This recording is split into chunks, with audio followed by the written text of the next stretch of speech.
A late 1920s Whitner all-proof watch. An interesting piece that was worn by both the aviator daredevil Jimmie Mattern and Neil Armstrong. So how did a watch that was released in 1928 get to travel in space on the wrist of Neil Armstrong? The all-proof watch derives its name from being water, dust and shockproof, as well as being anti-magnetic. Subdial at 6, Arabic numerals and blued hands powered by 7-jewel Whitner caliber 56. The large winding crown for ease of use contains a celluloid gasket that forms a hermetic seal against water ingress. Celluloid had only been patented a dozen years earlier, and the all-proof was an early adopter, as it also had a celluloid crystal.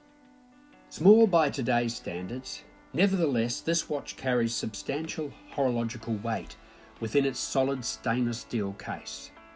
Stainless steel? Well, contracid is stamped onto the case back. Contracid turns out to be an early form of stainless steel. It contains iron, chromium, manganese and small amounts of beryllium. In the early days of stainless steel manufacture, many formulas were tried, and acid was used to test resistance to corrosion. The words contra, from the Latin meaning against, and acid were combined to create the proprietary name developed by Siemens Industries. All up, the watch case is very stout. At 8mm high by 27 wide, it has a stocky height to width ratio, looking like 10 kilos of walnuts stuffed into a 5-kilo bag. The case would have been one of the hardest of its time, which brings us to another hard case, Jimmie Mattern. Jimmie was an adventurous pilot who attempted twice to circumnavigate the globe and break the world record. On his second solo flight in 1933, he crash-landed in Siberia after his fuel line froze. Forced to abandon his plane, he hiked, climbed, and swam out of this remote, snowy wilderness wearing one of these watches. Now, the Arctic wilderness can be awesome to see on Instagram from Hawaii.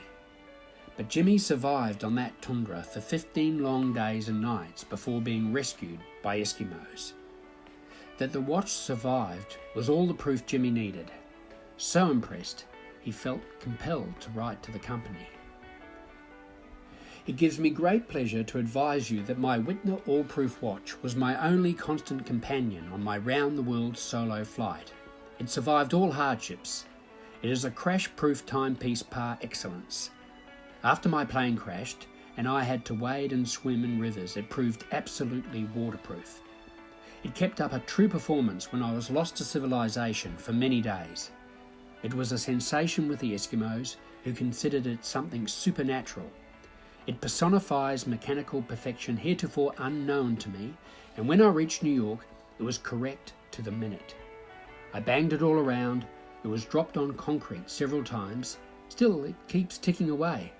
I should not have believed that such a watch could be built, but my experience has shown me that too much cannot be said about this wonderful all-proof timepiece, which I recommend for hard usage. Mattern continued to fly into the 1940s as a test pilot. He was part of the development program for the Lockheed P-38 Lightning.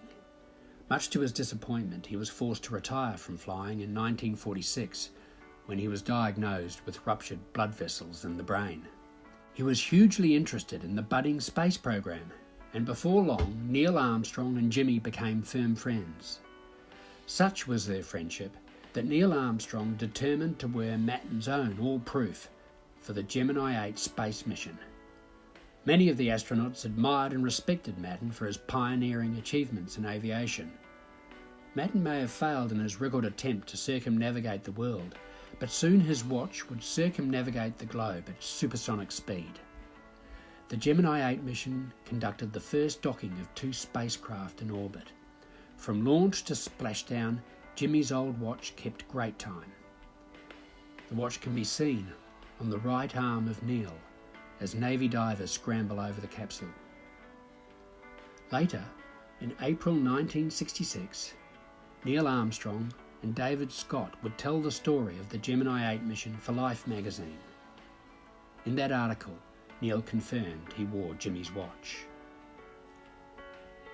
Jimmie passed away in 1988, aged 83. But thanks to his exploits and friendship with Neil Armstrong, his all-proof watch will live on forever.